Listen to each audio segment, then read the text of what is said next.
The reason we decided to focus on more mature assets, I think, again, is sort of like the problem is acute. We need to transition a generational amount of business wealth and a generational amount of real estate, because it's mostly owned by people who are going to be retiring or passing on. And the default pathway for all of those assets is into one of the most corrupt financial systems that we've ever had. And we're at the beginning of the inequality curve, not the end.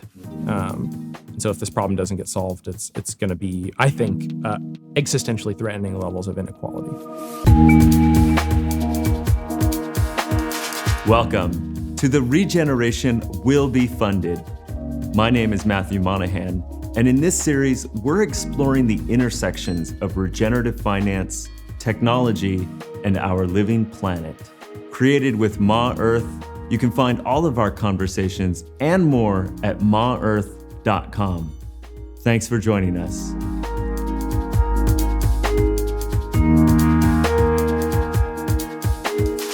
Welcome. Today's conversation is with Derek Razo. Derek is the co-founder of Purpose Foundation, and today is really a deep dive into this exciting frontier of steward ownership. Derek is a real expert in this topic. He's seen a lot of different projects in the space, and I find him so articulate from a legal and financial perspective. Derek dispels some of the common myths and misconceptions around Patagonia and their recent moves to become steward-owned. We also go into the history of steward ownership and how this is actually much more commonly practiced than many of us appreciate. The last half hour of this episode is really a free-flowing dialogue around topics like Web3, governance, inequality, AI, and the evolution of markets. And Derek leaves us at the end with an epic hot take, which you're sure to enjoy. I hope you love the conversation as much as I did. It was recorded in May 2023 at the Eco Weaving Gathering. Derek Razo. Today we are here with Derek Razo. Derek is co-founder of Purpose Foundation, as well as a managing director at Common Trust. Thanks for being here, Derek. Thanks for having me. So I'd love to start with maybe the arc of your journey. We have a lot to get into in this conversation. Maybe if you can take us from kind of the beginning. Sure. Yeah. So I grew up in California, Southern California, in LA. Actually, my background way far back is in music and composition. So studied music for some years in LA, and then got really interested in computers. So moved up to the Bay Area to go to university at UC Berkeley, studied computer science and business, a little bit of economics. And at the same time, I spent time in this organization called the Berkeley Student Co-ops. And so this was a democratically managed and run network of housing for students who otherwise wouldn't be able to go to university because of the cost. You're able to live in one of these houses that is democratically run, where in exchange for that labor you get a rent reduction. And this was like, I often reference this as like a very pivotal moment for me, because I was quite a bit younger, and also got to have this experience of like very tangibly participating in an alternative economic system, which gets very real when you're not talking about macroeconomics, but you're talking about who did the dishes or who didn't do the dishes. Right. So that was really influential for me, and powerful to see new ways that humans could participate in economic structures. What were some of the key observations about like how it was different at the Berkeley Housing Co-op? Yeah, so the comparison would be like a dorm, right? And in a dorm, you are kind of in this transactional relationship with the service provider, the property manager, who kind of delegates, the work of managing the dorm to a company or an RA or an individual, and then you're kind of there's a sense of community, but it's very service oriented. It's transactional. You kind of got your space, and everybody else has their space, and you're weaving in and out. In the Berkeley Student Co-ops, it's actually a network of these houses that are a lot of them are quite close to each other, and you are really participating in the day-to-day of how decisions are made for the house, for the budget, for the the rules, the sort of meta of the process, and gave me at least this really tangible sense of what it was like to participate in the management or stewardship of assets that were under my care, and the other students' care for a certain period of time, and then moved on to future students' care. Got it. Yeah. Okay, so it sounds like this was an influential part of your experience. Yeah, and at the same time, I was studying, business and computer science in the heart of Silicon, in some ways, and like one of the centers of Silicon Valley. Right. And getting really interested in what, if any, intersection is there between the technology, the scalability of technology, the application of capital, really business, like using the tools of private enterprise, and these alternative economic systems. And so kind of after that, I spent a lot of time in the Bay Area working in the kind of like co-op community adjacent, or adjacent to the co-op community, and helped start a number of co-living spaces, co-housing co-ops. So sort of similar to the Berkeley student co-ops. And then at the same time, I had been getting involved with this group Inspiral in New Zealand. And we obviously have met through Inspiral in New Zealand. And there it was really about, Inspiral is this network of roughly, it fluctuates, but Inspiral is this network of about 150 social entrepreneurs working globally, but with a kind of home base in New Zealand, trying to figure out better ways for groups to collaborate and share money and share decision making, with the goal of producing viable businesses that are out in the world doing good themselves. And so got really involved in Inspiral, spent about a year living in New Zealand working on those tools, and had an awesome conversation with Joshua Weil, really one of the cool. founders of Inspiral. If people want to check that out as well. Joshua's amazing. Yeah. So at Inspiral, at the time that I was there, it was really about building new technologies and legal tools for groups to work better together. So a lot of that kind of DNA of that comes from the Occupy movement.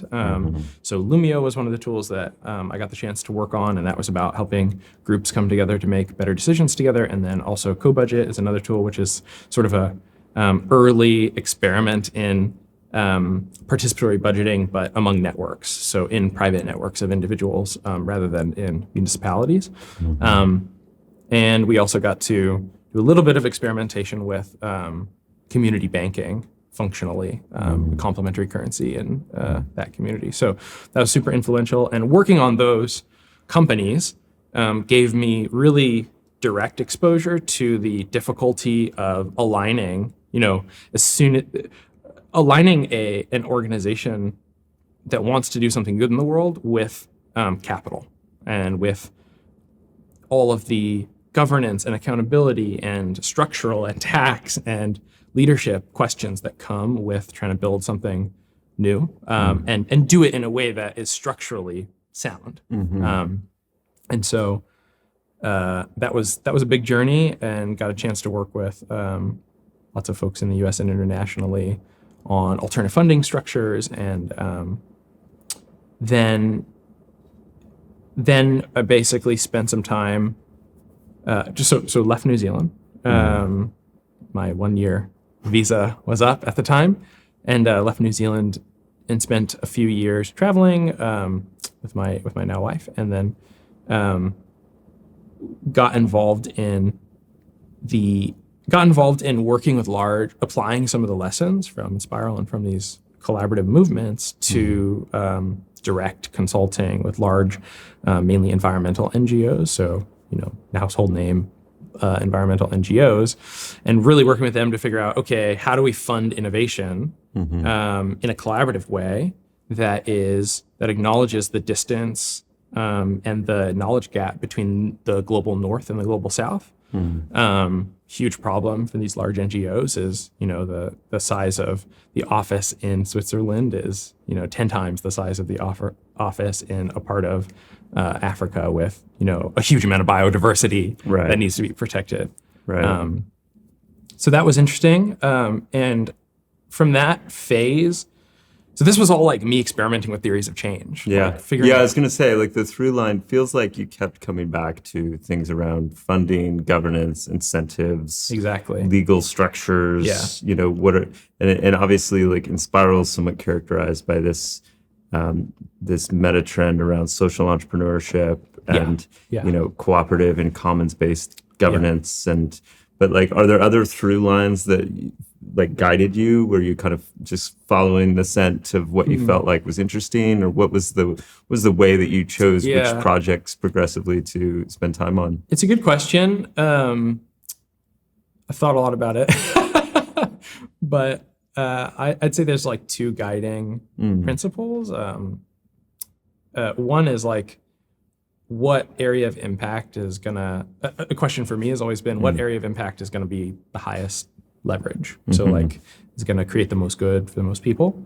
And what area of impact is going to, and that, I think of that both in the like metrics sense, but also in the systemic change sense, because not all goods are going to be able to be measured super easily, especially when you're talking about issues of equity and fairness and justice.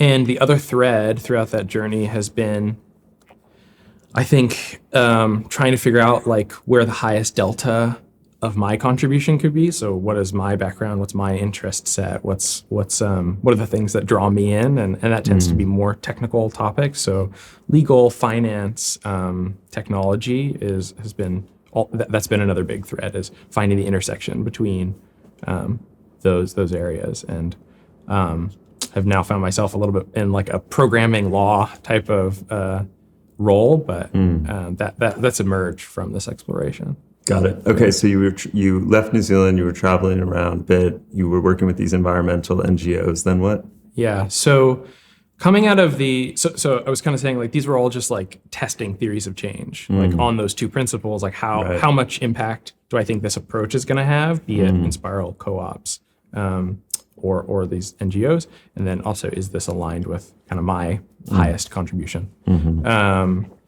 And coming out of the work with large NGOs made me very clear that the current dominant set of systems, and at this point, I'd kind of been ticking them off in a little bit, like looking at conventional VC private enterprise, looking at like co-ops and the kind of really strong alternative to that, looking at these more network structures, looking at nonprofit, like NGO, like civic sector funding and innovation, and really feeling like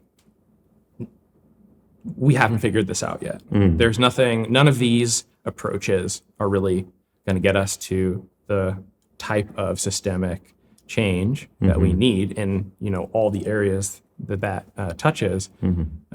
What we actually need is to go back to the kind of fundament and reassess how we build institutions, and start from the ground up and start building new institutions that actually have the DNA of the economy that we want to be a part of. And that's been... And what about the current system or structure falls short? Like, big question. Big question. I mean, you're obviously making a big statement or a big, conclusion, which is like, we have to go all the way back down to the root. So like, what made you lose faith in the current setup? I think there's sort of there's maybe two or three main points. So, and you could, we could go into each of these and I could talk about like what the challenge is. But to pull up a little bit and look over the top of all of them, it's some combination of the economic structures that we are setting up by default when you go to TurboTax and set up a company. Or even if you go totally the other direction and you try to set up, a legally incorporated co-op in the US, or, most anything in between, or a nonprofit would be the other big example, right? None of these structures are capable of both the financing and the organizational forms. None of them are actually capable of achieving outcomes that are fundamentally outside the major trajectory of the current system. And the major trajectory of the current system, as you're well aware, is something akin to ecocide and major inequality and all these things that I think the vast majority of humans probably don't want. So even when you have people with all the best intentions, the current operating structures that are afforded, by and large, broad sweeping statement, but by and large, that almost by definition, they still perpetuate a system that is set up for collapse or runaway destruction. Exactly. And so you're basically concluding that the current legal and financial incentives and formative fundament itself is not adequate for the task at hand. It's fundamentally misaligned with a world that has ecological and social harmony and justice. Wow. Okay. So what do you do? What do you do? It's a great question. So at that point in my journey. And what year was this roughly, or years when you kind of started to feel like that was the conclusion? This is maybe like 7-8 years ago. Okay. Yeah. So coming out of that phase, feeling a little bit of disillusionment with like major institutional structures, and especially, NGOs are pretty hard to work with in a lot of cases. Really got the theory of change really crystallized for me around this challenge of changing who in the economy controls and benefits from assets. So that's like the simplest way to like maybe describe the theory of change that I'm on now. And so looking at the way that we set up companies, looking at the way that we set up and own real estate, looking at the way that we set up and own capital vehicles. And so all of this kind of falls under the heading of the organization that we started about 5-6 years ago called Purpose Foundation, which I helped co-found in the US. And Purpose Foundation's mission is really to reprogram who benefits from and controls assets in the economy. So in particular, the approach is to work with leaders around the country, both community leaders and business leaders who are either in possession of assets or who are looking to acquire assets and who want to set those up in a way that is explicitly aligned or who want to set up capital vehicles and to set those up in a way that's explicitly aligned with the goals of community ownership and stewardship, employee ownership and stewardship, and purpose-driven ownership and stewardship. So these are kind of three broad buckets. And we, over the last few years, have been doing both legal R&D to just, the first question you always have to answer is how? Like if you believe everything is sort of fundamentally, if the fundament is rotten and you need to build a new one, well, how do you build a better system on top of a rotten framework? And so you have to go very deep to figure out, answer questions about fiduciary duty and financial return and like culture of investment and all these other things. So that's what we've been working on with the Purpose Foundation, working with leaders around the country to build and hopefully scale solutions for community ownership, employee ownership, and what we call steward ownership. And these kind of fit into this bucket of how we've defined the alternative to the dominant system, which is this concept of stewardship. So concept of being in relationship with land, property, business, enterprise in a way that allows the stakeholders to both benefit from the fruits of the enterprise and of the asset, and also to govern it and have a voice in saying how it's run and managed. Got it. So if we take an example like a farm, so community ownership would be what exactly? One example that is sometimes helpful for folks is a company that we worked with a few years ago, or maybe it's like 5 years ago now, organically grown company. So they're, I think, the second largest distributor of wholesale organic food in the Pacific Northwest. That's what it's called, organically grown. Organically grown company, or OGC. Cool. Yeah. Wholesale distributor, they're not a household name. You wouldn't have known about them, but they actually play this incredibly important role as the nexus for the entire, like an entire food supply chain in the Pacific Northwest, right? They are picking up, they're supporting the farmers when they need to be supported in order to produce. They're picking up the produce, they're packaging it, they're processing it, they're delivering it and selling it, and then they're sharing that benefit with their stakeholders. Got So it. they had already gone through a whole lot of journeying themselves on different legal structures and what was going to work.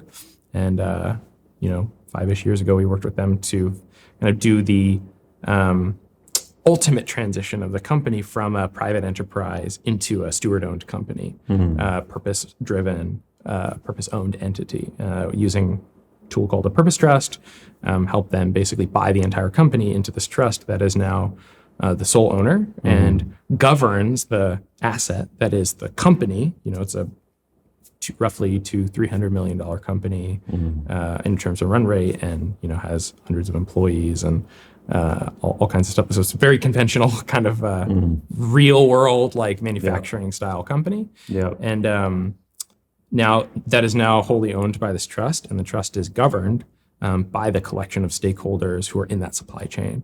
So how does that work practically speaking? Like, how does the trust, how is it governed by all of those different stakeholders? Are those stakeholders voting on a board of representatives, and that's the way now we're getting into the nitty gritty, but yeah, I mean, this is always a question: is how do you design the engagement? And we've done it in lots of different ways. We've experimented with everything from employee-focused ownership and governance all the way through to these. That example is almost the broadest possible example, right? It's like internalizing the entire chain of externalities in a way of supply chain for food. In Organically Grown's case in particular, they hold an assembly, which happens once to twice a year, and they gather the stakeholders and they vote on a board that is nominated by the board of the company and by folks in the community. And that board kind of oversees, the trust board oversees the company.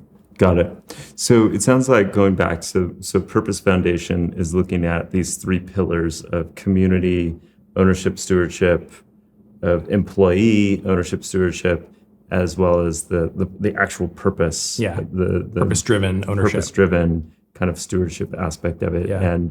And so Purpose Foundation's working with different entities and helping to design or redesign and retrofit corporate legal structures, financial structures, to then kind of fit into this new stewardship-based model. Yeah, exactly. Working with leaders around the country to build these new models and then help them scale it. And that looks like a lot of technical support. That looks like support fundraising. That looks like legal design support. And so we over the last couple of years have been running essentially these programs. So they're like fellowships where we invite a group of leaders from around the country who are working on highly impactful projects with an explicit shared ownership or stewardship mission, and help them to set up legal structures so that help them to set up their new vehicles. And in particular, we've been working on capital vehicles because part of what we realized so in the first phase of work, this is maybe the right framing, is like in the first phase of work, we worked directly with community leaders and business leaders to transition their companies or their assets or whatever. And we really quickly realized that one step up the chain, which is the capital vehicles themselves, the funds, investment vehicles, the investors themselves, and it goes all the way up to pension funds and stock markets and stuff. That infrastructure is also not fit for purpose for these new types of companies. And the classic example is like, if you want to buy a company, usually you need a personal guarantee. Okay, well, if you're trying to buy a company on behalf of the employees and the community to keep jobs local and to allow a business to stay that would otherwise get bought by a private equity company and half the staff is cut and then a couple of years later, the plant is shut down. If you want to do that, how do you do it without having an individual who has the capital to take the risk to be on that loan? Turns out this is just a unsolved problem. It's a very simple problem, but it's actually in the current default system, it's really difficult to solve. So we've had to build entirely new financing vehicles and mechanisms for that type of thing. Got it.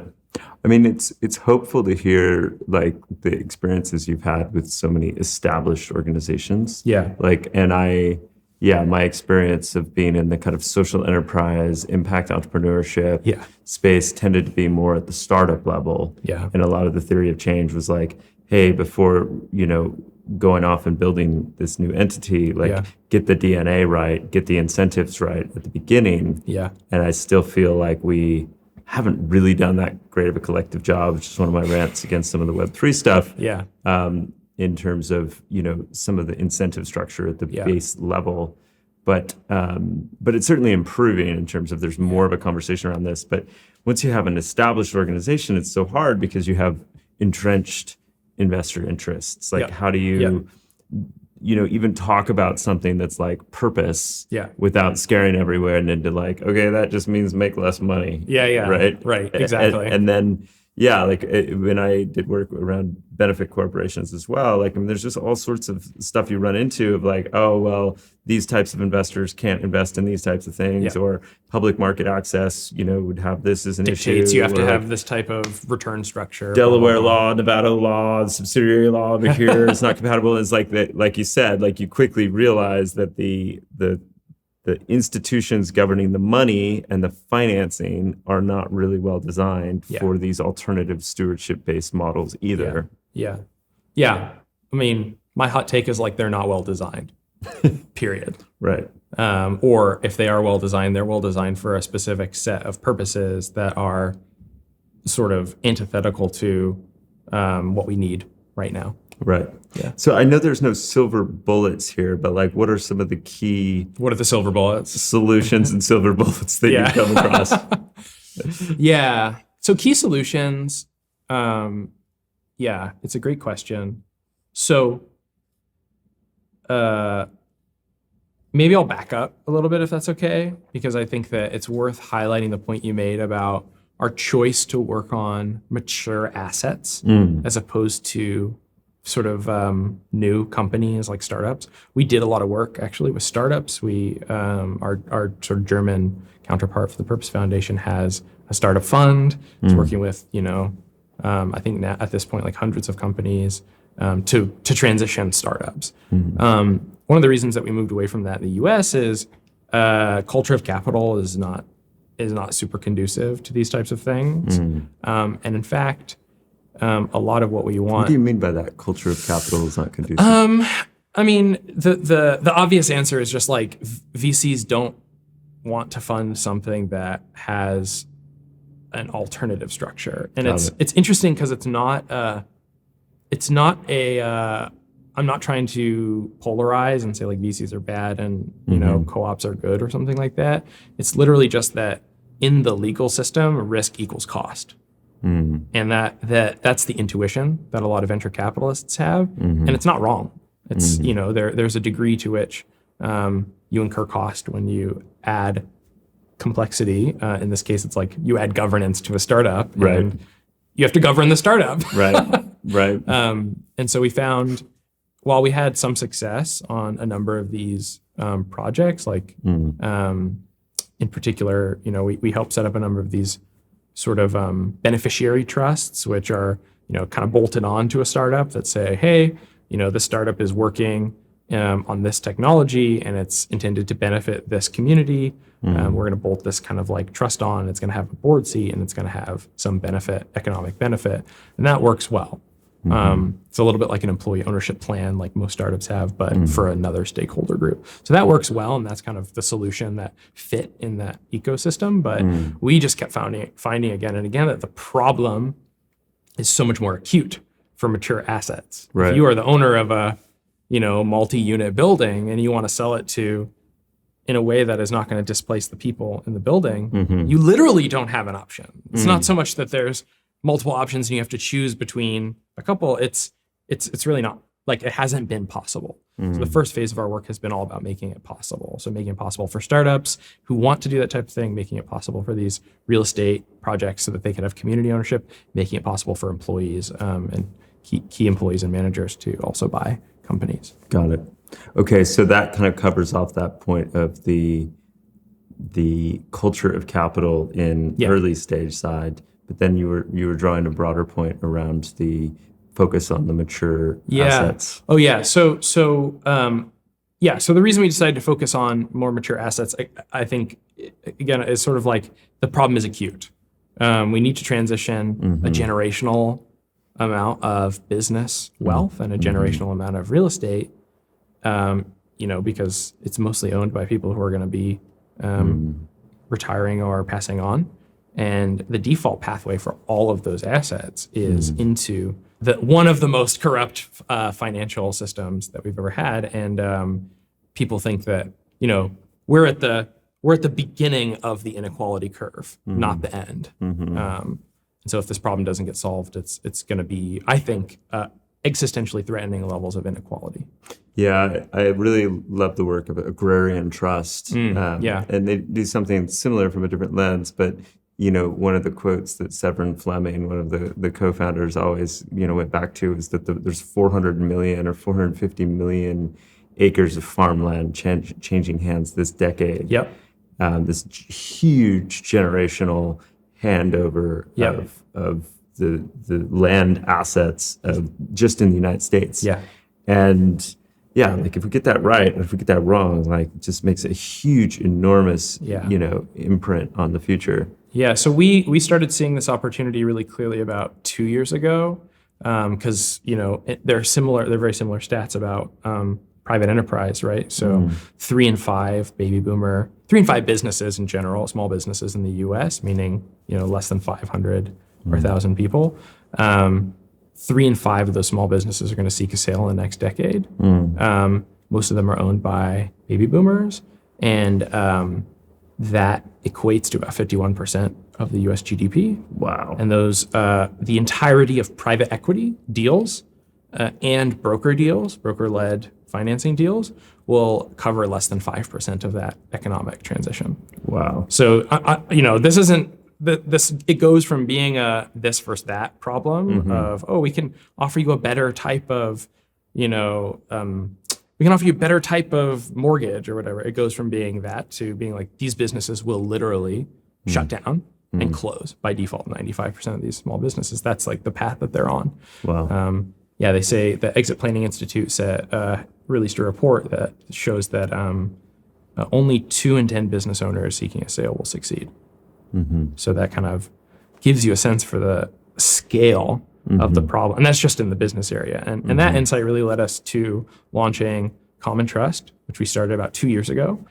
Common Trust is really focused on helping owners of small, mid-sized businesses transition their ownership to employees and community in a way that allows them to both take money off the table, get a fair deal, but keeps them protected in the long term. And so we're a financing platform for employee ownership transitions. And that's really full circle for me, because it's kind of like a return in a way to some of the original insights I was talking about related to living in the student co-ops, which is around how do we find alternative economic structures and interventions that are better, that are better for the people that are involved in them, and are a better solution for the people who are the asset holders, and are better solutions for society at large and for the world, and can be competitive, and that also make the businesses, make the assets more useful, competitive. This is going to be a major challenge.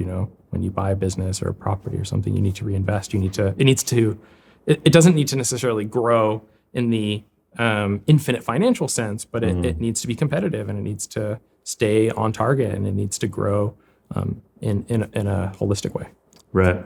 Can you offer an example of like maybe Common Trust, just to really bring it home, of what that looks like for a small or medium-sized business doing that transition path? Yeah, absolutely. So our process at Common Trust it is really straightforward. It's a end-to-end exit planning and financing solution for an exit to key employees, the broad base of employees overall, and potentially community if that's desired.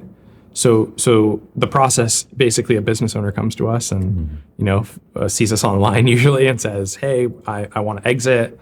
I've got this business, I've got these employees, I want to get a fair deal, but I don't want to screw them over by selling to a private equity fund. What's this employee ownership thing? So usually we're kind of the first time one of these owners has heard about either employee ownership or purpose-driven ownership, steward ownership. And then we walk them through a process which involves really detailed, nitty-gritty financial modeling to see if there's a deal on the table. That's always the first step, is like, is there an offer that can work here? where, the employees aren't getting screwed, where the owner's getting a fair deal, and where the company has a viable path forward in terms And the deal, the money, where's the money coming from? So in the common trust process, one of the things we do is we connect these local businesses that normally don't have relationships with funders at all, period. And we connect them with a national network of funders that we've built, I see. which, includes lenders, includes equity financiers, and other folks who are interested in we've done the work of already onboarding them into the idea of this type of transition. So we connect those businesses with funders, we do the exit plan, we pull it all together, and then we execute the whole thing. It's a streamlined kind of technology-enabled process, which is an alternative to selling your company through a broker or to a private equity fund. Are they usually equity deals or it's always a combination? Lending based, yeah. We have built, it's interesting, we have built a system for solving the kind of puzzle that is a transaction financing event. Normally you'll go to somebody and they'll know how to do, one or two types of transactions, really. That's like their wheelhouse. Right. We actually have built like a kind of tech-enabled like solver. It's like, okay, we take all your information and we're gonna look at like a ton of different ways that we've seen these deals get financed based on real market data, based on real value data, based on real industry data. And we're gonna come out with, here's 3 options, and here's like some capital partners that are ready to fund them.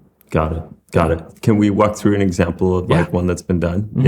Yeah. So a couple examples. So last year we built the first employee-owned holding trust. So we worked with a company called Clegg Auto in Utah, which is a family-owned chain of auto shops that, I think it's between 50 and 100 employees overall.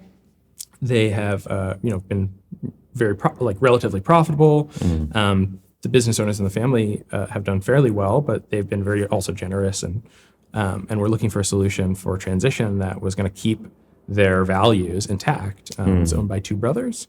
We worked with one of the brothers to basically finance a buyout of the second brother, who was just done. He was ready to go do something else, retire, move to Florida, as you do. And so we helped him organize the financing, plan the exit strategy, optimize the taxes, do all the legal documents, and get all the way through. And now those 4 auto shop chains are owned by a single trust called the Amore Stewardship Trust, which is all about bringing more to community, to employees, and kind of asking, it's about the vision of like people expecting more from their local business institutions. And so now those employees own those 4 auto shops together. And at the end of last year, they actually did their first profit sharing distribution for the last quarter of the year. And, the employees on average received bonuses that, for some folks is going to be extremely meaningful. For those folks who are often at a very low wage, that industry is full of low and mid-wage workers. They're going to be receiving a bonus that is extremely meaningful for them and for their families. An interesting story there is when they got together, they held an assembly to decide how to share profits. And one of the new stores had like a particularly bad quarter. They were also kind of getting started. They're a little bit of like the startup in the bunch of the auto shop chains. Had a bad quarter, wouldn't have gotten any profit sharing, by virtue of each location kind of having agency over how its own profits are distributed. The employees independently come together and said, hey, look, we're all on the same team, and decided to split the profit sharing equally across all the businesses. Wow. So it just like, we did the transaction in, Q2, and then in Q3, they're having this like transformative economic experience of agency and controlling their own destinies. Wow. It's so exciting to hear. I mean, so what basically you've done is you've taken back to your first statement about like who owns and controls the assets. Yeah. So you've put them into a trust. Yeah. And then you've given that trust a governance structure that reflects more of the community and employees. And then you've anchored it in a purpose so that, it's a hopeful pathway. I can't help but feel like, cooperatives and employee-owned ownership structures have been around for a long time. Yeah. Like, why now? Is there something new that's happening that's like creating this shift, or are we just trying to kind of claw back like tiny bits of the assets that have been lost in these models? Yeah, it's a great question. So why hasn't, if sort of the system is evolutionary, why hasn't if these solutions are the better solutions, why haven't they outcompeted? Why haven't they grown more? Why hasn't this emerged? Is there something inherently flawed with this way of doing it? Yeah, so this is a really important question, and I'll answer what I think my experience points to, but it's a bit contentious, I think, in all sort of emergent spaces, like why aren't we winning yet? And so, if you go talk to some co-op people, they'll tell you something different than what I'm going to say, or, impact people or B Corp or whatever. Everybody has their own opinion. My experience leads me to believe that there's a couple key pieces. So when it comes to shared ownership, in particular in these alternative ownership structures, first thing to say is that there's a very long, successful history of people already doing this. It's just not well known. So the classic example that we give is Bosch, which is like global, one of the top 10 largest private companies in the world, and a manufacturer of all kinds of different things. Robert Bosch left the company into one of these steward ownership structures, decades, if not maybe over 100 years ago now. And that entity has been in operation, sharing profits with their employees, being co-governed at a board level by employees and managers, stewardship board of previous CEOs and other folks who are connected to the company, has been donating a huge amount of their profits to a foundation for since before you and I were born, actually. And I think it's like $88 billion company. So and there are many actually examples like this of these larger. A lot of them are large now, but there are many examples of these companies that have really succeeded and remained competitive and are succeeding even now in the global marketplace using these alternative structures. They tend not to fit nicely and neatly into a sort of box that has a easily digestible kind of meme. And that has been one of the challenges, is trying to coordinate the building of a sense of a shared destiny among these people. But if you go to one of these large industrial, they're called industrial foundations in Europe, is the kind of equivalent of our steward ownership or employee ownership model. They're not necessarily out there brandishing their foundation ownership as like a brand asset in the way that B Corps do, because they just want to be another company that's competitive, and doing the right thing is like on behalf of their employees and stuff is as natural as breathing, because it's and no, not in all cases, it's not magic, but they're just structurally set up to do that. So that's the first point, is there are a lot of historical examples, and a non-trivial number of the largest 50 private companies in the world are foundation-owned or steward-owned. Another example in the U.S. is Mozilla, right? Mozilla is foundation-owned. Newman's Own is another example in the U.S. Now Patagonia is another example in the U.S. So this is a solution that entrepreneurs find eventually in different parts of history, is what it seems like. Another set of examples is actually in the the kairetsu in Japan, is these like intergenerational sort of merged, they're kind of like families plus purpose ownership structures, and some of these companies have been around for hundreds of years, go back a very long time. So that's the first thing to say, is there are a lot of examples. Why hasn't the movement like really taken over? I think it comes down to a couple elements. So one is the technical element. So one is, going back to something I said earlier, which is the legal, financial, structural system is just it's inherently not designed to support these types of institutions, and that might sound a little bit conspiracy theory, it's very pragmatic. It's like the personal loan guarantee thing I said. It's like it's the fact that, you know, if you want to do a more complicated, quote unquote complicated, or a different legal structure than the kind of like dominant form, you know, you better get ready to spend tens of thousands, if not more, on setting up your company. When we ran the Purpose Futures Fellowship, which was this fellowship that we ran for new shared ownership capital vehicles, we found through our experience that it costs about $250,000 to set up a new shared ownership structure just to be able to use it. Wow. So that's no operating costs, no salaries, no maintenance costs, just legal R&D and development. $250,000. Wow. Yeah, so I think that goes a long way to explaining why we haven't seen more innovation in this space, is because it's really expensive. Totally. And it's really complicated. And it's not like setting up an LLC with Turbo or with some online tool. Yeah. And if it were, I think you would see a tremendous amount of community ownership. Right. If we had the option between select LLC or C Corp or 501c3 or purpose-driven stewardship model, you know, and if it was that easy. Yeah. I think too, these topics just get so dense. Yeah. And they're very thinking dense. about all 17 people who ever watched this video that made it this far, it's like not many people are interested in geeking out on this stuff in relatively speaking. And I find in a lot of the organizations that I interface with, this part of the conversation is people recognize its importance. Yeah.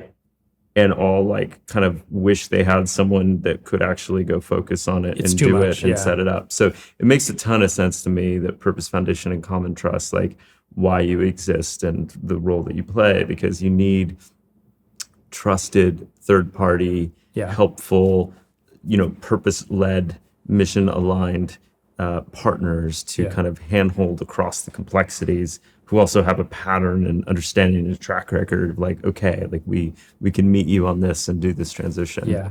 And just to substantiate my claim that, you would see more of this if it was easier, in the fellowship, and easier doesn't always mean technically easier. It's also there are cultural, that was the next reason, is cultural reasons.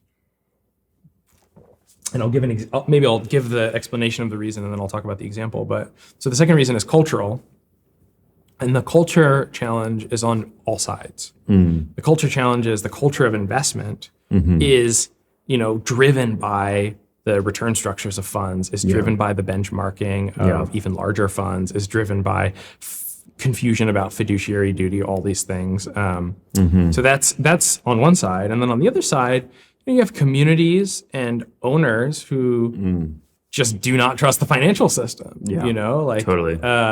The community of people that we work with. Let's take the community ownership and stewardship of real estate. How do you fund real estate? Well, you organize a down payment. In a very simplified way, you organize a down payment, and then you take out leverage, so you get debt in order to buy the building. Well, a lot of these communities do not have a good relationship with the financial institutions and the banks and the financiers, and have in fact been sort of in a kind of technical, financial, cultural war with these institutions for years.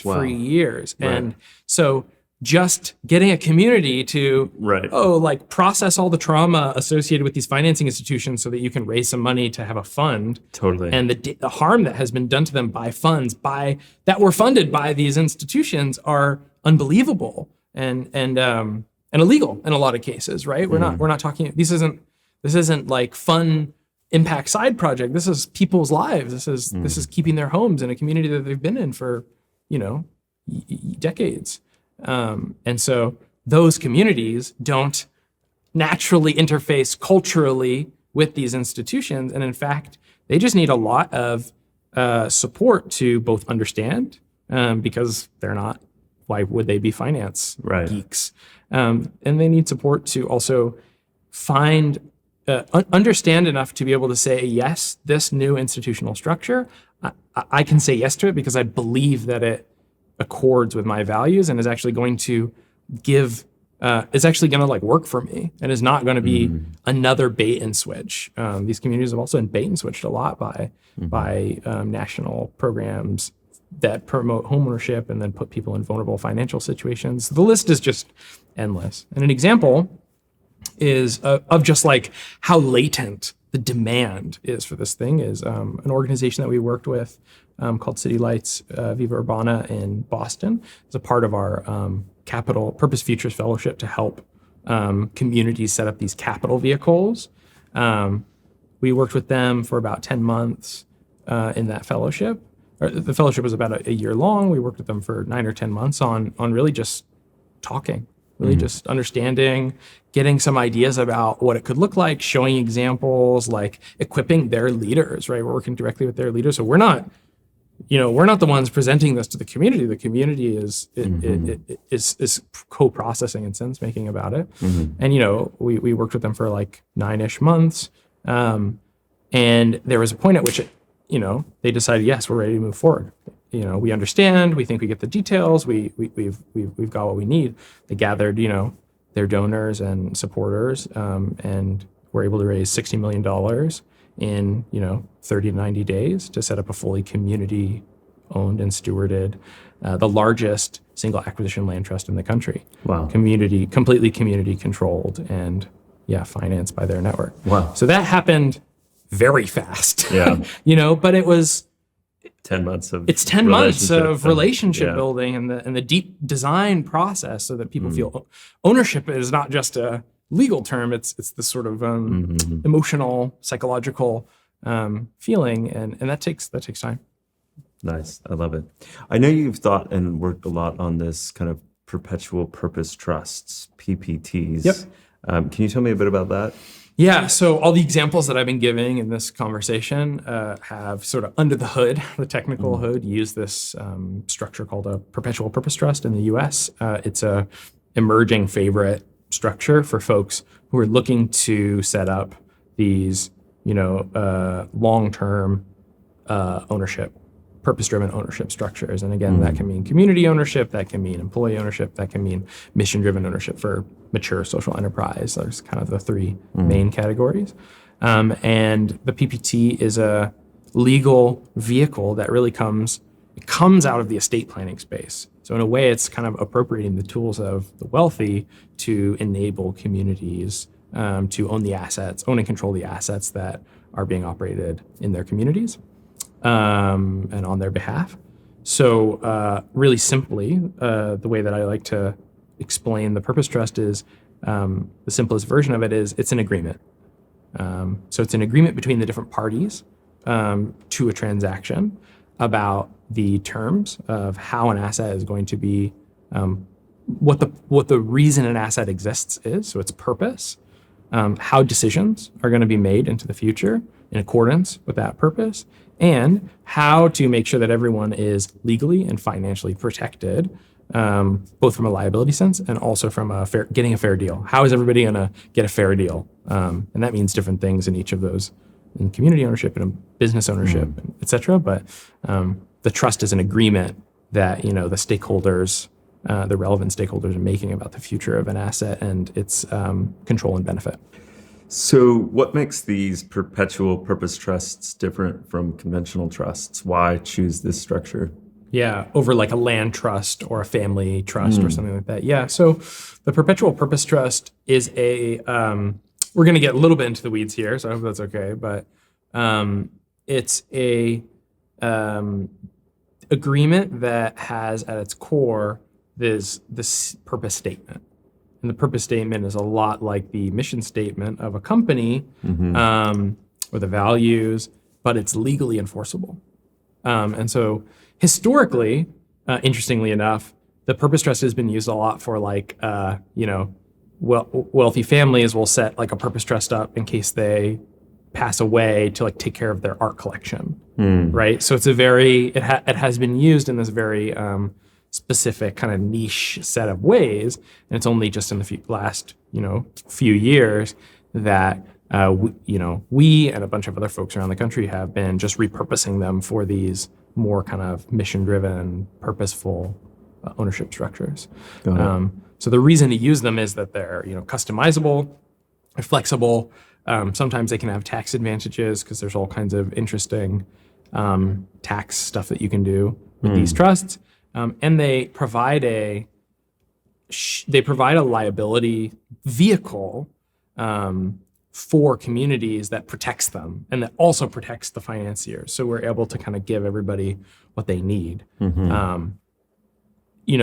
We could go play by play. Like, typically people ask me this question and they say, how's it different than B Corp? How's it different than a nonprofit? How's it different than a co-op? How's it different than a land trust?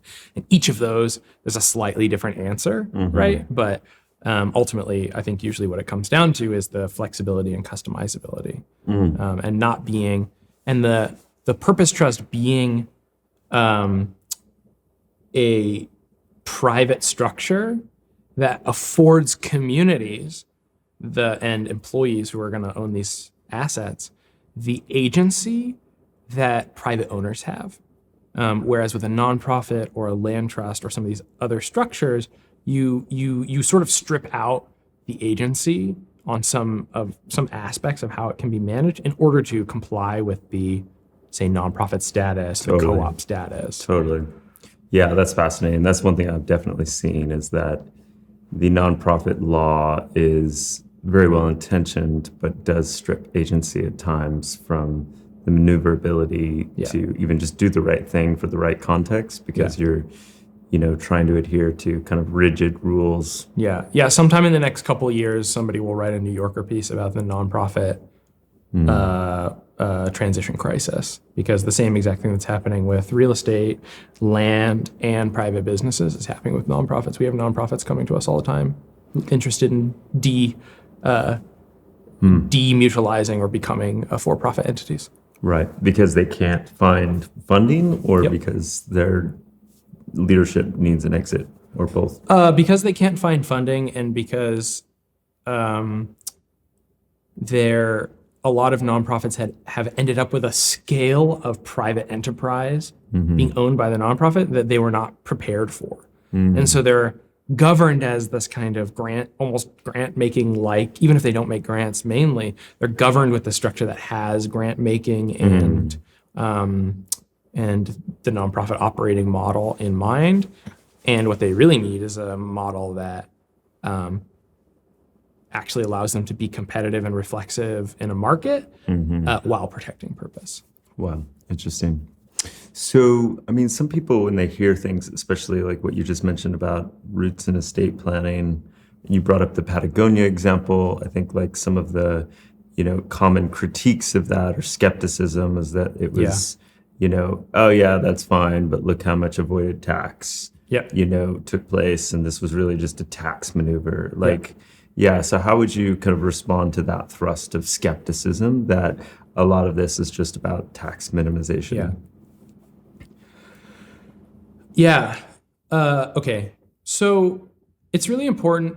There's two different points here. So one is like, what is Patagonia doing? Is a general question, and then we can ask why. Sure. Perfect. Yeah. So Patagonia, the founder Yvon Chouinard, has set up a structure in which he leaves the voting control of the company, the stewardship, if you will, to a trust, a purpose trust, and the economic control of the company to a foundation, which is set up to do political advocacy. And the economic stake of the company is about 99% of the economics value of the company. So the profits, mainly, 99% of Patagonia's profits will go to this action organization. They're run by different people.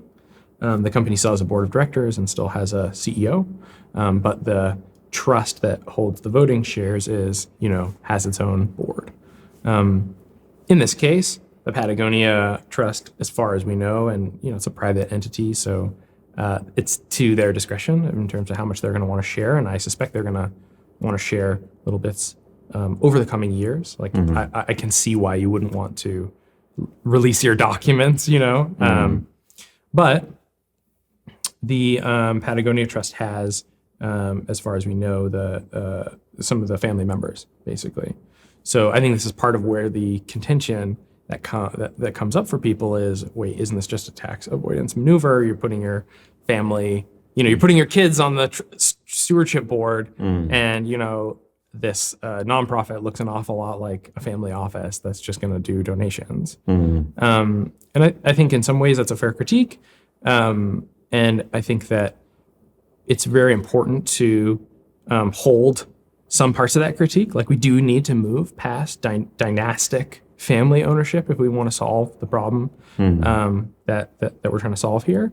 And I think it remains to be seen whether that is how it's going to materialize. Like, I think that there's every intention. My understanding from talking to folks at Patagonia is there's every intention of doing exactly what's on the tin, is running this as a permanent mission-driven business that, for the majority of the profits, are going towards ecological restoration. So I think it's important to hold both the critique and wanting to move forward beyond family-driven structures, and also recognize how the follow through on the intention. Most family businesses don't go to the trouble to set up such a structure because they're trying to, they're going to continue to take the profits or whatever. Right, and the profits are ultimately legally, structurally bound now into this foundation structure. Yes. Right. And that is where the answer to your initial question about the taxes comes from. Is there's some misconception, I think, that has cropped up during this because it's so complicated. Like you're saying, there's so much in the weeds stuff. And the story that kind of launched Patagonia, I think, the headline at least, was like, founder donates his company, right? It's important to say that he donated that company to a very tax inefficient nonprofit structure. He's not receiving he's not being taxed on the shares. He's not receiving a donation receipt, and he's not receiving the cash that's going to come from the profits. So it's more like he's neutralized his relationship. Yvonne has neutralized his relationship with the company and put it into an independent, to the degree that you think it's independent or not, independent foundation.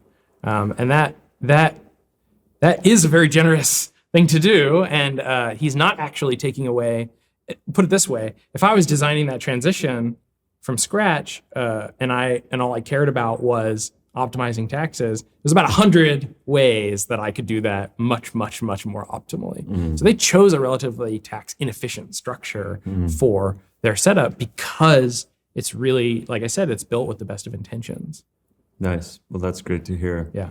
So I want to get back to that point that was like your guiding insight into this work of that we really need to change how assets are governed and owned, and that you wanted to get to the fundament, the deep root. Yeah. I'm so curious now, having been in this part of the work for the better part of 7-8 years, like, do you feel like it does that? Because, I think there is definitely one vein of belief that could say that, still this is not deep enough because it's built on a perpetual growth monetary capitalist system. And you swapped out some of the owners, and now the employees manage for profit rather than the previous bosses. And, now we have a few tweaks and but like, we're still going to hurtle into our own demise of destruction on the planet. Like, I'm just curious, like, what's your view of the meta theory of change at this stage? Big question. Yeah, I think those are all valid points. I would never sit here and say these solutions are perfect. They work in every situation. They're going to work for every use case and community, and they're going to save us from all the perils ahead. What I will say is, part of the reason we like these trust models and these stewardship models, in addition to, I kind of make a distinction between shared ownership and stewardship. And both are important. The shared ownership component is a lot like what you said, and it fits a little bit more into the co-op vein. And it's honestly part of my critique of some of the more cooperatively oriented structures is, you're kind of changing who owns it, but you're not changing the fundamental, like we would call it, like the coding of the asset, the way the asset is Right. is instantiated in the legal system, the Yeah. basis on which the agreement sits and is arranged. Whereas stewardship really does try, at least, to address what you're talking about, because in a stewardship model, you are really trying to achieve, these two principles. One is self-governance or self-sovereignty, which it means that, the people who are connected to the asset are involved in the governance and have purposeful governance. And you're trying to achieve the second goal of the shared benefit, right? So profit serves purpose is another way that some people talk about it.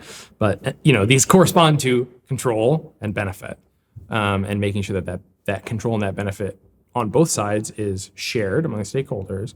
That's the shared ownership part, but also protected and legally organized in a way that is going to bring people together for purpose, anchored in purpose, to use your words, rather than be, now we've moved it from one owner to the next, and if this owner decides to be just as bad or worse than the last owner, then, well, we'll deal with it in the next generational wealth transfer. Totally. Yeah. Totally.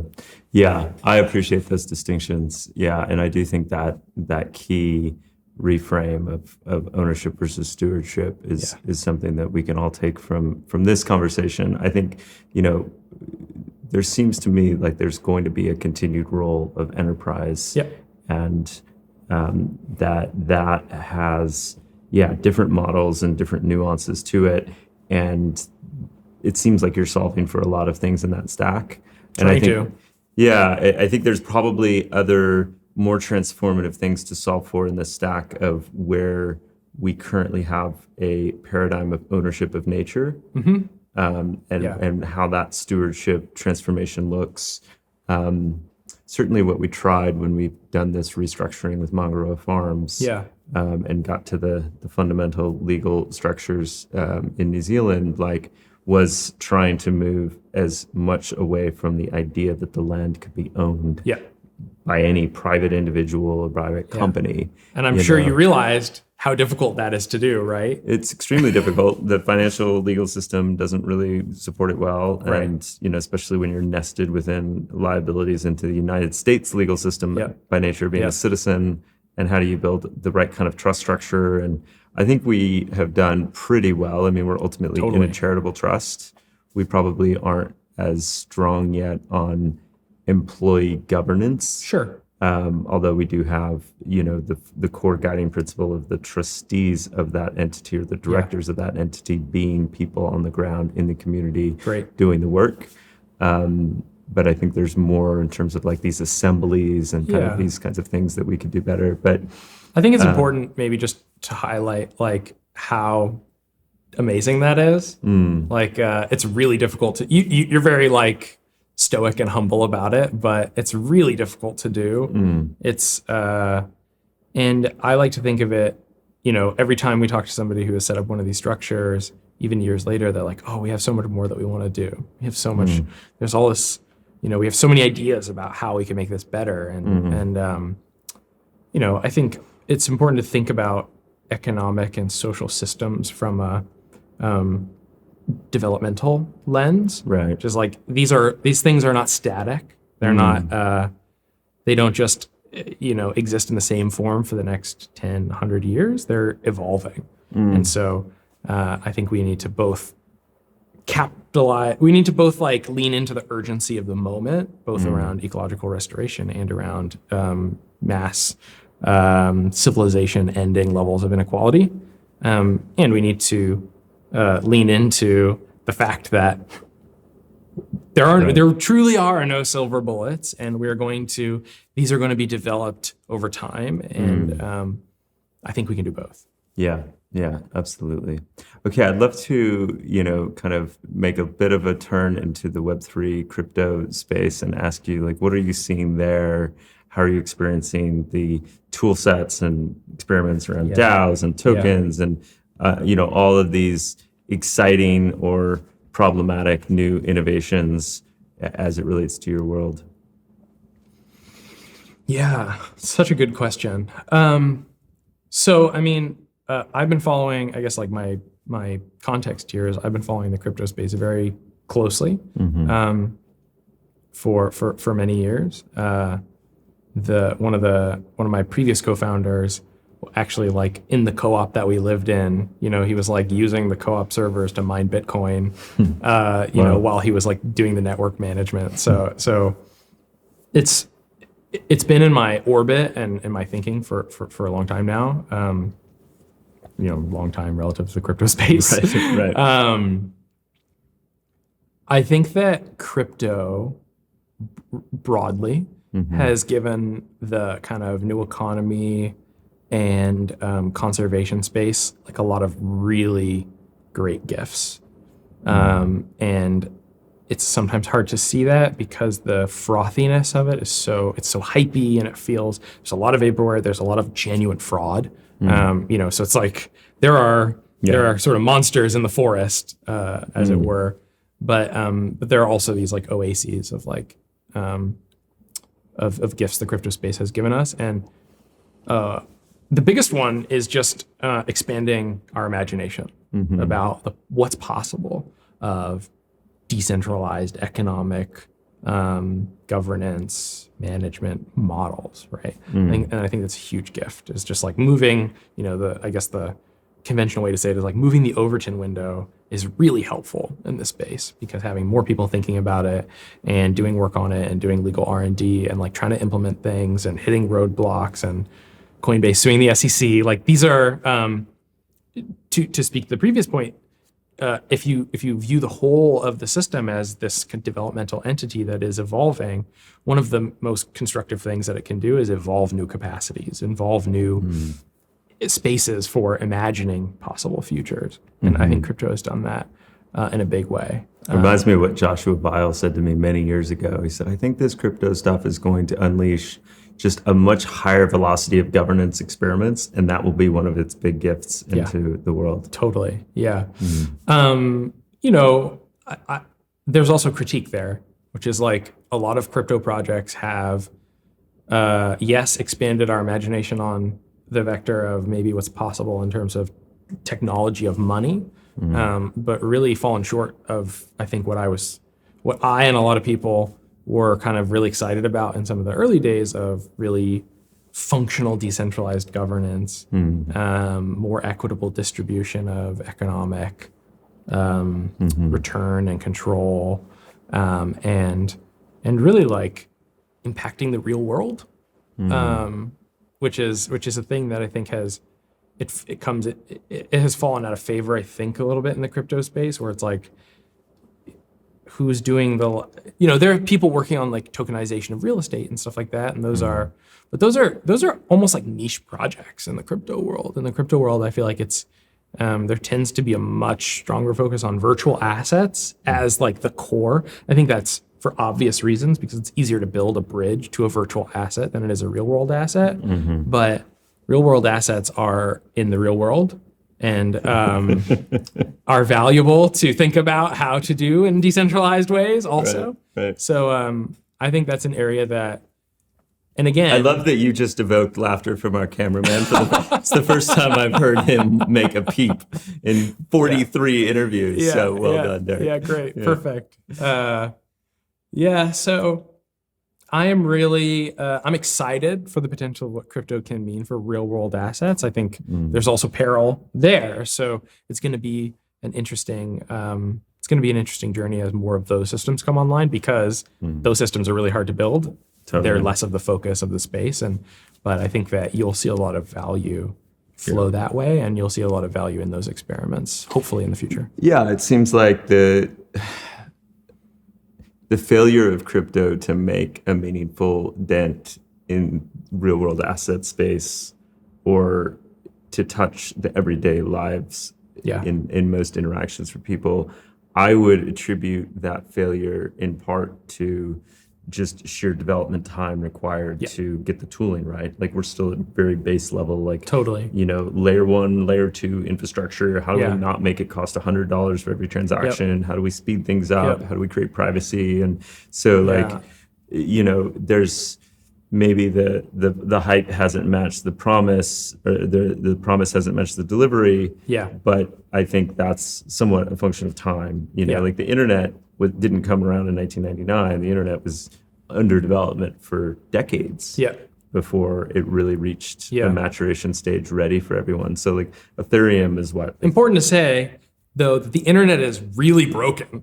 Right. And so there's an interesting thing about the like developmental curve of these systems. I think I'm not disagreeing with you, but Totally. it's like there's an interesting thing about these developmental curves where whatever state you're at when you hit the knee of the curve, Exactly. that state is going to be the state of play for that new fundamental architecture for maybe 100 years. I really agree with you. And I think that the equitable distribution of resources is, to my mind, probably the number one concern. Like, I think crypto will hit the scalability and the usefulness. Yeah. And, you know, what I was also going to say about the real world assets, RWAs, is this like, there's so much regulatory bottleneck right now. And, Yeah. you know, it's like, it's impossible for institutions to have confidence when they can't get clarity. So some of that, like, it will just get ironed out, you know, is my guess. Yeah. But what I don't see getting ironed out is the equitable distribution of resources from this current state of play before it hits that vector. Part of that is like, it's just really hard to create equitable distribution when you only have a tiny group of people on the system. Yeah. Right? It's like, how do you go distribute to your grandma who doesn't have a crypto wallet? Crypto. Yeah. Right? But then if the crypto price goes up crazy, like, how does she benefit from it? Right. And do you end up with this like handful of elite tech titans that just like control so much of the crypto wealth? Yeah. Well, I think that's what's already happened, right? We'll see. I mean, it's probably good that the forest fire of the last bull market to bear market happened, where like a lot of the people that got like crushed were the big whales and were the big, you know, players. Yeah. And, you know, I think there is evidence to suggest that as adoption is growing, that the Gini coefficient in some of these systems is improving the distribution of assets, you know, to more and more. And I think what Ethereum affords in terms of ability to launch and grow your own tokens is a different fundamental value proposition than Bitcoin, right? Where it's like there is the ability to create not derivatives, but new forms of economic value capture that disproportionately advantage kind of the newness, the early adopters, the people who get those things up and running. But at the very least, it's not just based on ETH number go up, right? It's based on whatever that new token is. And that the base layer is somewhat abstracted and commodifying because block space, you know, transaction costs and the amount that you have to spend to send a transaction, which is really Ethereum's business model. Right. They're no longer going to be charging $100 or charging a penny. So it's like their business is actually getting poorer in that respect. Sure, more scalable though. But it's much more scalable. And so the idea is that, well, you know, when you add another billion people to this, it's still a good business at the base layer. But yeah, so equitable distribution. What else? What are your other observations? Well, I think that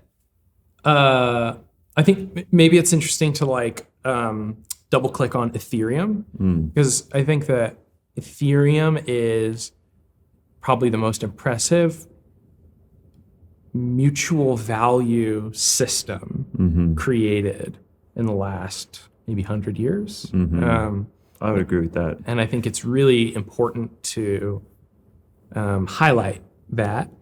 It's not perfect. And in fact, it's like maybe in 20 years, it won't be Ethereum and everybody will look at Ethereum and be like, how could we have thought that was anything great? I don't know. I'm not as technical in the blockchain space. But I think it's very important to highlight the fundamental success, which is a mutual value exchange network that in which participating grows the value of the network for everyone and ties the economic destiny of the participants together in a really meaningful way and in a way that is positive sum. And I think the counterpose to the thing that sits counter to Ethereum in my mind in terms of a scaled economic meta coordination system is the stock market. The stock market, I don't think, does a good job of making its actors more resilient and more collaborative and more adaptive. I think that's part of why we're in such a mess is, you know, you run your economy on a beauty show, and you're going to see the pretty obvious results, I think. Yeah. And not to say that there isn't lots of real value in the public markets, but I think everybody at this point is pretty aware that the subjectivity of the value seems to be getting exponentially increased. Quantitative easing, questions about the monetary system, like these developments, I think, have highlighted what was true but maybe less well known, which is that the fundamentals of our economic coordination system don't encourage the deriving of mutual value in a way that is anything close to what it could be. And I think Ethereum is a very interesting example of something that actually does. And we could critique it on all kinds of vectors, fairness and equity and technical, but that is the fundamental achievement of maybe the whole crypto space, in my opinion. Yeah, well, I'll give a shout out to the interview we did with Aya Miyaguchi, the executive director of Ethereum Foundation. People want to learn more about that. And yeah, I think there's a lot in terms of it also being just this incredible example of an open source project that has continued to evolve and mature in a fairly short period of time to a tremendous scale. And has really led the space in terms of the patterning of the new aspects of crypto that continue to gain traction, whether it's DeFi or NFTs and so forth, and DAOs and on and on. I guess my last feeling about that equitable distribution is that there are a number of great projects emerging, really focused on identity. This has been a problem with the internet from the jump. And I think it's now going to be more of a problem with AI because we have to look at provenance and authentication to understand. You're gonna have to do a cryptographic signing in order to know that it's your grandma sending you a text message. Exactly. Totally. Yeah. And there needs to be the grandma check, how do you do that? And crypto is going to actually find itself in a really important position to provide that in a world of AI and deepfakes and everything else.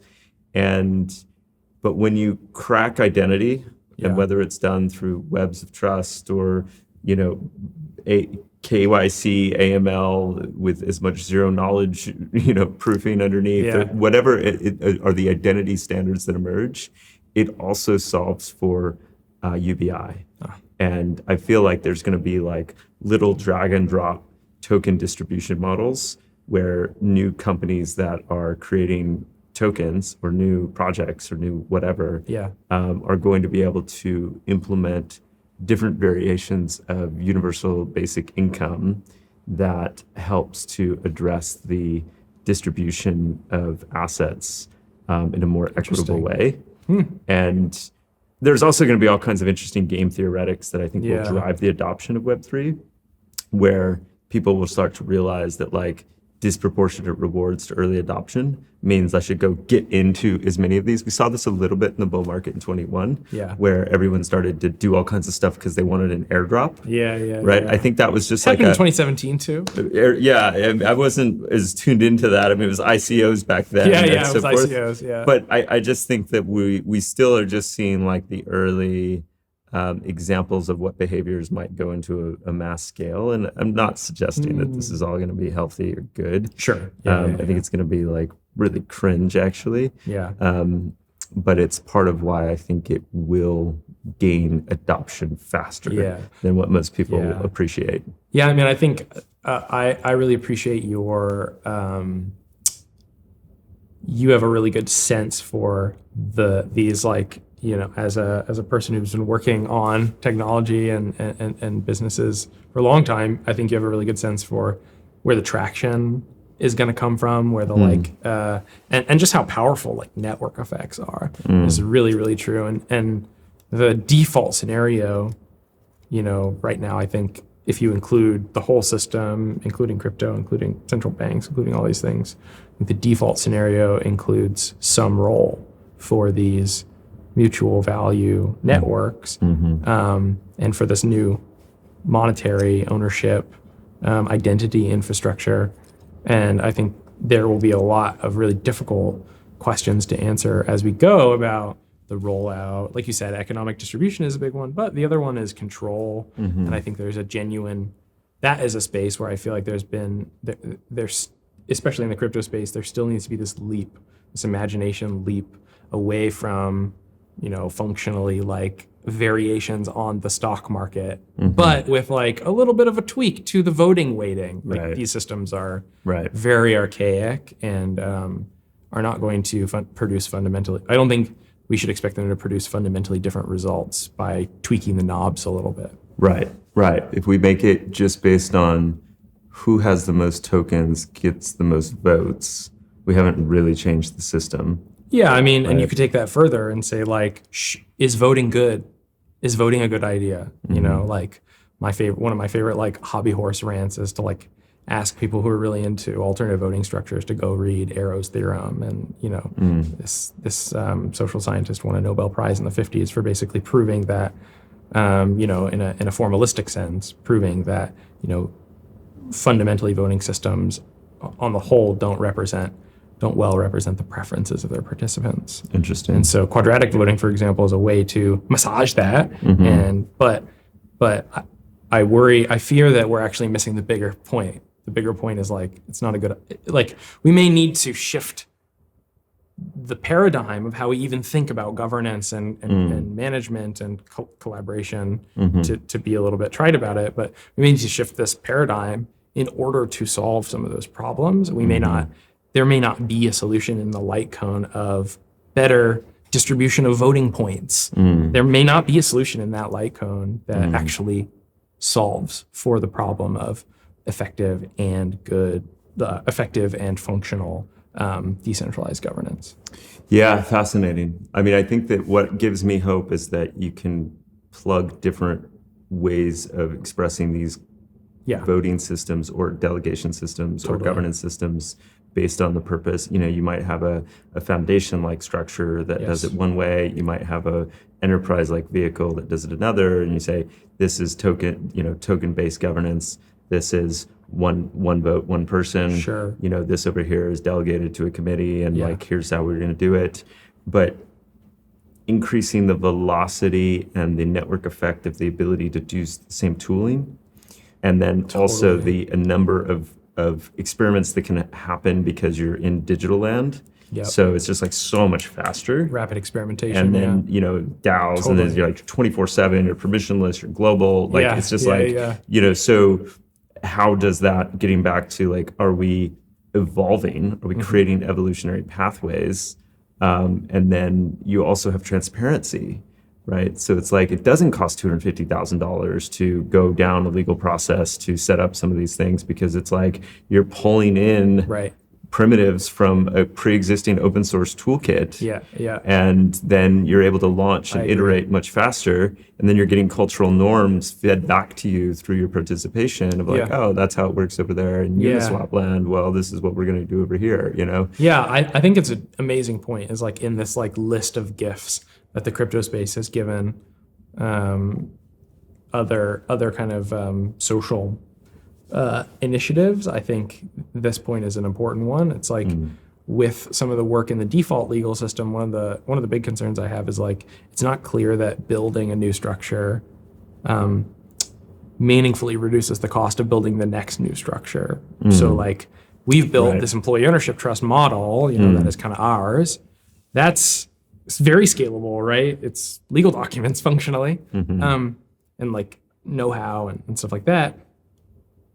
If we wanted to build a totally different one that uses some of the same dynamics, it's not at all clear that it would be a like drag and drop. And to the degree that there is modularization and there is this marginal cost curve for experiments, I think that will, like you said, will drive evolution.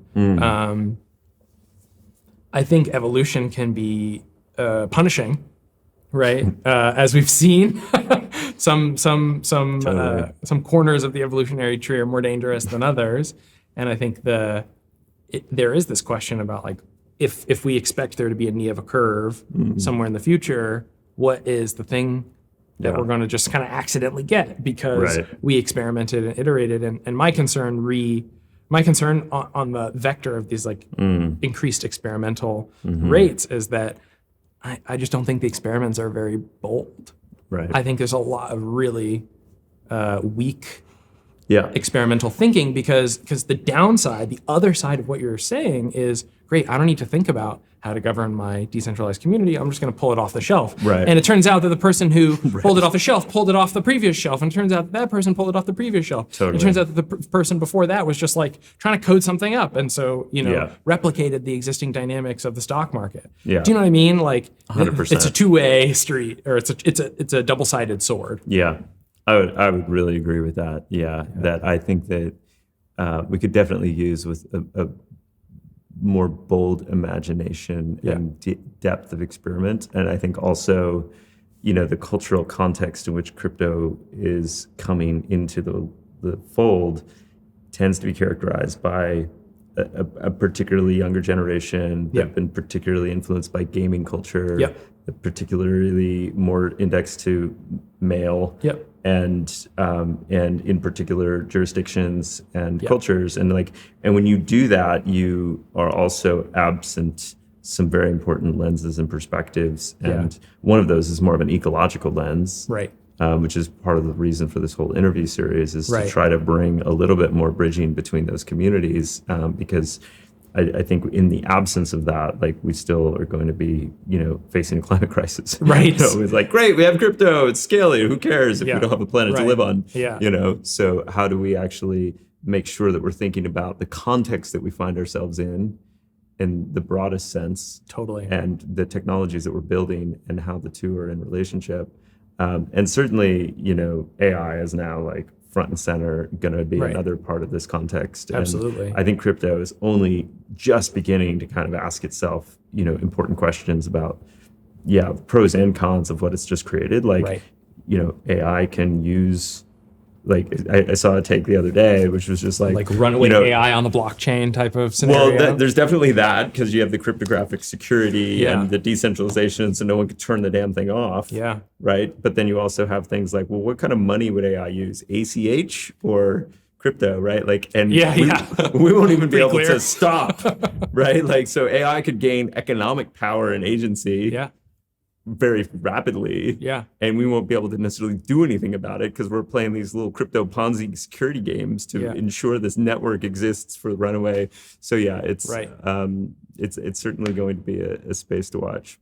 Yeah, the kind of the danger of the AI space is pretty clear, and there's kind of people talking about the danger, I think, of Tristan Harris and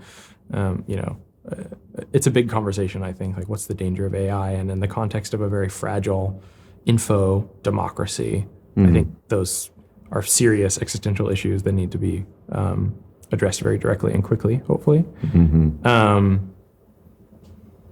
I have this sense that some of the possibility space is very emergent, and I will be really interested to see how the crypto space approaches and integrates, and how generally I think the economy approaches and integrates markets where cognition is cheap. I think it's going to be a really, really unique and interesting phase of experimentation when you used to have to run a democratic assembly and get a whole bunch of people in a room in order to generate a synthesis that actually everybody can see themselves in.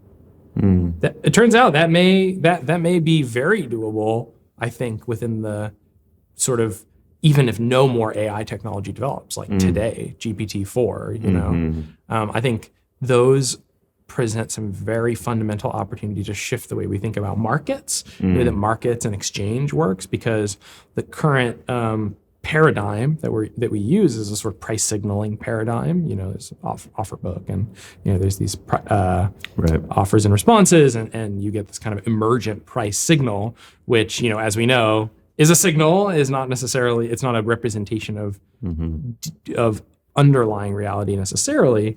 And I think I've only just started to think about and haven't synthesized on any implications here, but I think that markets and societies where cognition is cheap may look as fundamentally different as markets and societies where computation is cheap.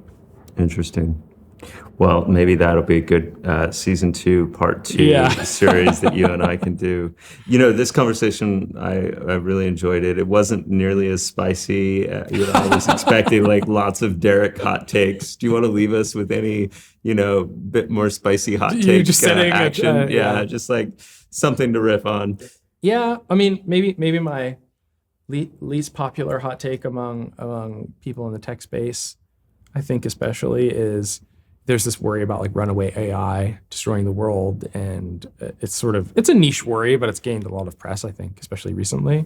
And I just think it's already here, and it's called the stock market, and it's been running the world, destroying the world at an accelerating pace for a long time. And it's not an AI, it's not a classical computer, right? But it is functionally a very narrow, it's the paperclip maximizer. Yeah. And I always find it kind of funny when in rooms with people who have this almost like spiritual dread about like the way that AI is going to destroy us by like taking over the world. And I always find that to be just it's already here. Like, what do you mean? It's called the NASDAQ. Like, have you looked around? Like, I like that. Yeah. Well, that maybe is a perfect one to end on, and fits your work quite well. Any other final messages or reflections to share? Final messages. Yeah, I mean, real world assets and participatory, engaged, deliberative governance, I think, are like the big areas of imagination that the crypto space has an opportunity to learn from the shared ownership space and from the deep democracy space. And if people are interested in learning more about purpose and the work that we've been doing, you can go to purpose-economy.com or you can go to purpose-us.com. Those are the respective websites for the international network, working on stewardship, legal and financial forms, and the US respectively. And then if people are interested, if people are small business owners and interested in transitioning your company to employees with a long-term purpose, then check out Common Trust. And how do people get in touch on Common Trust? Yeah, you could just Google Common Trust or common-trust.com. Awesome. Yeah. Well, I really appreciate your time and thank you for having me. Your contributions in the space. Derek Razo, thank you. Awesome. All right. I hope you enjoyed that conversation with Derek as much as I did. I think that this distinction between ownership and stewardship is just such a core theme of our time. And I found it mind-boggling what Derek described about the amount of assets changing hands and the implications, both intergenerationally as well as from an inequality perspective, and how this creates the opportunity for vehicles like Perpetual purpose trusts. I also appreciated Derek's comments about how nonprofits are also looking for these transition pathways and the general developmental lens that he applies to it, and how in Web3 we have an important opportunity to ensure the equitable distribution of resources before the next big scaling. You can learn more about Purpose Foundation at purpose-us.com and Common Trust at common-trust.com. You might also be interested in the discussions we had with Chelsea Robinson and Jessie Kate Shingler at Open Lunar Foundation, as well as Evan Steiner at One Project. All of the episodes are available at maearth.com. This is season 1 of the Regeneration Will Be Funded. We'd love to hear what you think. Please leave us a comment, join the Discord, like, share, subscribe, and engage with the community. Thanks for tuning in, and I'll see you on the next one.